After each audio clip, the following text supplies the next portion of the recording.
ఈ రోజు నేను మా నాన్నమ్మ స్పెషల్ శనగల కూర చూపిద్దామని అనుకుంటున్నాను. మా ఆయన అయితే వాళ్ళ ఫ్రెండ్ వాళ్ళ పొలం దగ్గరికి వెళ్ళినప్పుడు అక్కడ శనగలు తీసుకొని వచ్చాడు. 2 రోజులు నానబెడితే ఇలా అయిపోయాయి.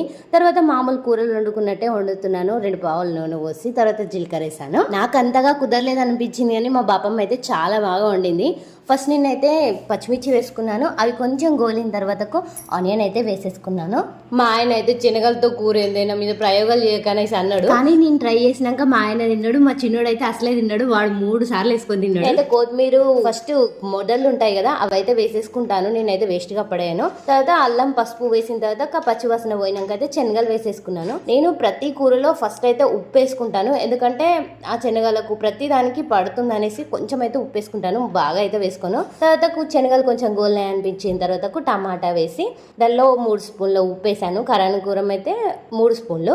దానికి తగ్గట్టు ఉప్పు వేసుకొని కలిపేసుకున్నాను. మూత పెట్టుకొని కొద్దిసేపు అవి కారం ఉప్పు అన్ని పట్టిన తర్వాత కొంచెం వాటర్ పోసుకున్నాను. అవి చాలా ఉడకట్లేదు, అందుకనే మామిడాకు వేసుకొని ఉడకబెట్టుకున్నాను. కుక్కర్లో అయితే ఇంకా బెస్ట్. మొత్తం ఉడికిన తర్వాత అయితే నేను కొత్తిమీర వేసేసుకున్నాను.